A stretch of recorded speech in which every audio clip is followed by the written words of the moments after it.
రేట్లు బాగా పెరుగుతున్నాయి. అదేంటో సామాన్యులకు చాలా కష్టంగా ఉంటుందండి. ఇవాళ ఒక రోజు 4 రూపాయలు పెంచారు. సామాన్యుడు ఎలా వచ్చాడండి?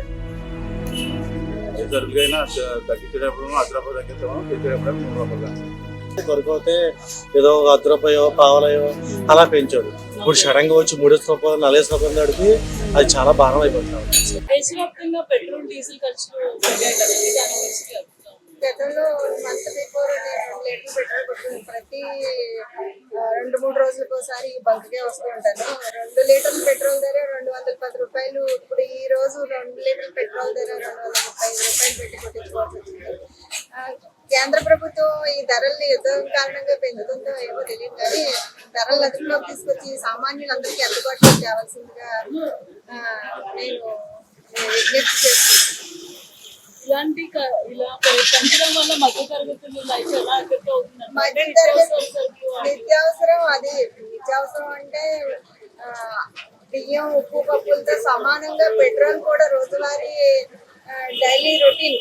పెట్రోల్ లేనిదే ఎవరు కాలు తీసి కాలు కరిపే పరిస్థితి లేదు ఈ రోజుల్లో. మధ్యతరగతి దిగువ తరగతి కుటుంబీకులేంటి, మధ్యతరగతి కుటుంబీకులేంటి, ఎవరైనా సరే పెట్రోల్ లేనిదే, వాహనం లేనిదే, సైకిల్ అవన్నీ ఎప్పుడో కాలం చెల్లిపోయాయి. ఈ రోజుల్లో పెట్రోల్ ధరల్ని అదుపులోకి తీసుకురావాల్సిందిగా కోరుకుంటున్నాను. కేంద్ర ప్రభుత్వానికి రాష్ట్ర ప్రభుత్వానికి ఎలా చేస్తే బాగుంటుంది? కూటమి ప్రభుత్వం, కేంద్ర ప్రభుత్వం ద్వారా, రాష్ట్ర ప్రభుత్వం ద్వారా ఈ పెట్రోల్ ధరలు అవన్నీ అదుపులోకి తేవాలని నేను కోరుకుంటున్నాను. దేశవ్యాప్తంగా పెట్రోల్ డీజిల్ కాస్ట్లు పెరుగుతున్నాయి కదండి, దాని గురించి మీ స్పందన ఏంటండి?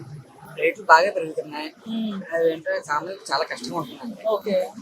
అండ్ ఫ్రీ ఇచ్చి మరీ ఇబ్బందిగా ఉంటుంది. కనీసం ఫ్రీ అని తీసేస్తే పెట్రోల్ రేట్ పెరగకుండా ఉంటే చాలు. ప్రజెంట్ ఇలా పెరగడం వల్ల ఒక మనిషి మీద ఎలాంటి ఎఫెక్ట్లు పడుతున్నాయి అంటారు? అంటే నిత్యావసర సరుకు కొనుక్కోలేని సిచ్యువేషన్స్ రావడం, జీతం అలాంటి ఏమైనా ప్రాబ్లమ్స్ ఏమైనా ఫేస్ చేస్తున్నారంటారా? ఫ్రీ ఇస్తున్నారు కానీ ఆ ఫ్రీ అని తీసేసి ప్రజెంట్ ఉన్న రేట్లను పెంచకుండా ఉంటే బెటర్ అని చెప్పి నా ఒపీనియన్. ఓకే. ఇది కేంద్ర ప్రభుత్వానికి రాష్ట్ర ప్రభుత్వానికి ఏం చెప్పాలనుకుంటారండి? ఇలా పెంచడం అంటే ఆల్మోస్ట్ ఈ రోజుతో 10 days నుంచి ఇప్పటికి 7 రూపాయలు 50 పైసెస్ పడింది కదా, 7 రూపీస్ 50 పైసా పడింది. దాని గురించి ఏం చెప్తారు? పెరగడం అనేది ఇప్పుడు పైన యుద్ధం జరుగుతుంది, అంత పెరుగుతుంది అంటున్నారు. ప్రస్తుతానికి బస్సులు అవి ఫ్రీ తీసేసేస్తే ఉన్న రేట్ పెంచకుండా ఉంటే బెటర్ అని నా ఉద్దేశం. దీని గురించి మీ పర్సనల్ ఒపీనియన్ ఏంటండి? మీరు ఏమైనా ప్రాబ్లమ్ ఫేస్ చేస్తున్నారా అండి? ప్రాబ్లం అంటే ఖచ్చితంగా మధ్య తరగతి ప్రతి రూపాయలు పెరుగుతుందంటే కష్టమే కదా. అదే కేంద్ర ప్రభుత్వానికి రాష్ట్ర ప్రభుత్వం వాళ్ళు ఎలాంటి చేస్తే బాగుంటుంది అని చెప్తారు? రేట్ పెంచకుండా ఉంటే బెటర్. పెరిగాయి కదండి, దాని గురించి మీ అభిప్రాయం? ఆన్లైన్లో పెరిగింది కానీ దానికోసం పెరుగుతలేదండి. మన పక్కన 2 వందలు పెంచారు, ఇంకా కూడా పచ్చకి వచ్చి 100 రూపాయలు పెంచారు. దాకా 13 రూపాయలు ఎంత అన్నారు. ఇవాళ ఒక రోజు 4 రూపాయలు పెంచారు. సామాన్యుడు ఎలా వచ్చాడండి? ఏ సరుకులైనా తగ్గించేటప్పుడు 10 రూపాయలు తగ్గిస్తాము, పెంచేటప్పుడు 3 రూపాయలు కానీ. ఇది కేంద్ర ప్రభుత్వానికి రాష్ట్ర ప్రభుత్వానికి ఏం చెప్పాలనుకున్నారండి? ఇలా పెంచడం అంటే ఆల్మోస్ట్ 10 days నుంచి ఇప్పటికి 7 రూపీస్ పెరిగింది కదా, దాని గురించి ఇలా పెంచడం వల్ల కుటుంబంలో భారం పడుతుంది. మామూలుగా సామాన్యుడు బతకాలని బతలేదు. అది పైకి ఏం చెప్పాలనుకుంటారండి కేంద్ర ప్రభుత్వానికి రాష్ట్ర మోడీ గారు చేయాలండి, ఏం చేయాలండి, మనం ఏం చేస్తామండి? అంటే ఆయన ఇలా పెంచడం ఓకే అంటారు మీరు? కాదు కదండి, కరెక్ట్ కాదు కదండి.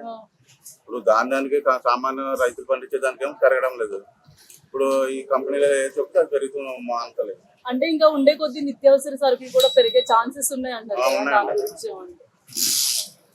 తగ్గించే అవకాశం చూడాలండి గవర్నమెంట్ ఎవరైనా జరిగింది. డీజిల్ కాస్ట్లు పెరిగాయి కదండి, దాని గురించి స్పందన అంటే తగ్గడం కరెక్ట్ కాదండి. తను పెంచడానికి పెంచేవాడు కరెక్టే కానీ దొరికితే ఏదో 10 రూపాయో పావలయో అలా పెంచాడు. ఇప్పుడు సడన్ గా వచ్చి 3 రూపాయలు 4 రూపాయలు నడిపి అది చాలా భారం అయిపోతుంది. అది అంటే మధ్య తరగతి ప్రజలు ఎఫెక్ట్ చేయలేరు. అంటే ఉండే కొద్ది నిత్యావసర సరుకులు కూడా పెరిగే అవకాశాలు ఉన్నాయి అంటారు. ఇప్పటికి పెంచేసరికి పెంచడం ఏంటంటే ఇప్పటికి పెరిగిపోయినాయి, ఇప్పటికే భారం అయిపోతుంది. ఇంకా ఉండే కొద్ది అంటే చాలా కష్టం. మధ్య బతుకులకు చాలా ఇబ్బంది పడుతుంది. ఓకే. కేంద్ర ప్రభుత్వం రాష్ట్ర ప్రభుత్వం ఇలా చేయడం ఓకే అంటారు అండి, సమర్థిస్తారు? అది కరెక్ట్ కాదు, ఎందుకంటే అన్ని విధాలుగా ఆలోచిస్తారు కాబట్టి ఈ విషయం కూడా వాళ్ళు ఆలోచించాలి. ఆలోచించుకుంటే ఆడదంటే ఇప్పుడు జనాలకు ఇబ్బంది లేకుండా ఆ పెంచేదో పావత్రకుంటే అది కామన్ కొడుతుంది కాబట్టి వచ్చే వరకు ఏదో ఇబ్బంది ఉండదు, ఇబ్బంది పడదు అన్నమాట. సడన్ గా 3 రూపాయలు 4 రూపాయలకి చాలా కష్టం.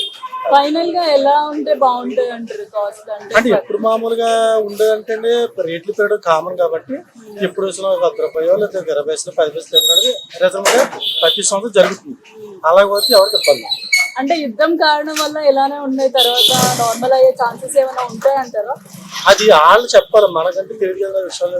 పైన అనేది విషయం మనకు తెలియదు, అది వాళ్ళు చెప్తే మాకు అర్థం. ఇంకా క్వాలిటీ అన్ని బాగున్నాయండి. క్వాలిటీ బాగా. దేశవ్యాప్తంగా పెట్రోల్ డీజిల్ కాస్ట్లు పెరిగాయి కదండి, దాని గురించి మీరు ఎలాంటి ప్రాబ్లమ్స్ ఫేస్ చేస్తున్నారు? పని చేసుకోవాలన్నా కూలి పని పెరుగుతుంది కానీ పెట్రోల్ డీజిల్ మాత్రం బాగా ఎగురని పెరిగిపోతున్నాయి. ఈ పని ఏం బాగాలేదు. ఇంకా కేంద్ర ప్రభుత్వం రాష్ట్ర ప్రభుత్వం ఇలా పెంచడం, ఇప్పటికే 7 రూపీస్ పెంచారు కదండి, వాళ్ళకి ఏం చెప్పాలనుకుంటున్నారు? ఏం చెప్పాలన్నా అంటే నరేంద్ర మోడీ కూడా ఎప్పుడు పడితే అప్పుడు జర్నీ చేయకూడదు, బంగారం కొనకూడదు అని చెప్తున్నారు కదా. బంగారు కొనకూడదంటే రేట్లు పెట్టి తీసుకుంటున్నాడు. ఆయన చూసినట్టు పెరిగిపోతున్నాయి. మేము కొనాలనుకున్నా కొనలేకపోతున్నాం. అంటే ఆయన ఏం చెప్తున్నారంటే మనం అనవసర ఖర్చులు ఏమి చేయకుండా ఉంటే ఇలా రేట్లు పెరిగిన ప్రాబ్లం లేదు అని చెప్తారు కదా.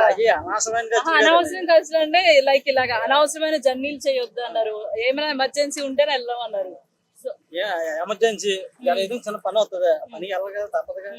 మళ్ళీ ఇంటికి వచ్చిన తర్వాత ఇంకో పని తగ్గుతుంది, వెళ్ళాలి.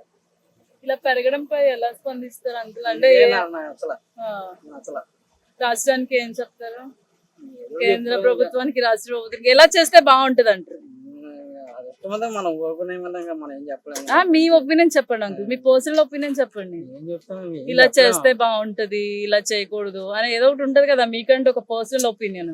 ఏముంటదండి, మనం అనుకున్నాయని జరగవు. ఇలా పెంచడం వల్ల మధ్య తరగతి వాళ్ళు బాగా ఇబ్బంది పడుతున్నారా? ఇబ్బంది అండి, మహా ఇబ్బంది పడుతున్నారు. వారం రోజుల్లో 6 రూపాయలు పెరిగింది. మీరు ఎలాంటి ఇబ్బంది ఫేస్ చేస్తున్నారు? పెట్రోల్ కి ఎక్కడికైనా వెళ్ళాలని ఇబ్బంది లేదు కదా.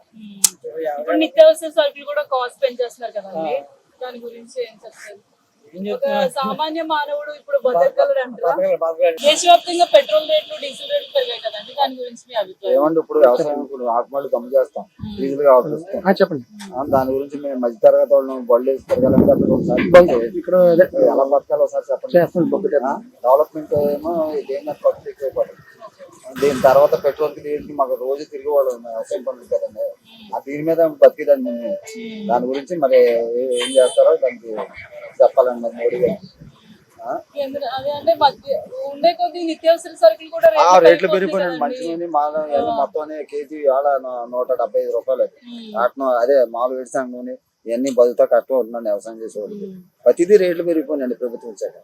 మరి ఎలాగ మా పరిస్థితి అండి, ఆదాయం ఏమో తక్కువ, ఈ రేట్లు పెరిగిపోయినాయి, ఎలాగ డెవలప్మెంట్ మేము బతుకుతా కష్టం అయిపోతున్నాం. అంటే మోడీ గారు కూడా ఏమన్నారంటే ఇలాంటి ఖర్చులన్నీ తగ్గించుకోవాలంటే పైన ఇప్పుడు గ్యాస్ పెరిగిపోయిందండి, పైన యుద్ధం అంటున్నారండి మాడితే. మేము బతికేది ఎలాగంటే గ్యాస్ బండ్ కొనాలంటే ప్యాకింగ్ కొనాలంటే 2000. మేము ఎక్కడ కొనాలని చెప్పండి. ఇవాళ పొలాలు తెచ్చి మంటాడుతున్నాం అండి, బండ మాకేం సరిపోవట్లేదు. పొద్దున్న ఇంకా అలాగా మా పరిస్థితి ఎలా ఉందండి. వచ్చేసారి కూటమి ప్రభుత్వం మోడీ ప్రభుత్వం వస్తుందంటారా? మనం ఏం చెప్పేదని తెలియదు అండి, అది ఎలాగ వస్తుందో తెలియదు. ఒపీనియన్ చెప్పండి. మాకు ఒపీనియన్ అయితే మాకు ఇక్కడ నుంచి పవన్ కళ్యాణ్ ఎక్కువ మాకు ఎక్కువ. మోడీ ప్రభుత్వం మోడీ ప్రభుత్వం ఎలాగైతే మోడీకి తప్పించేస్తారండి.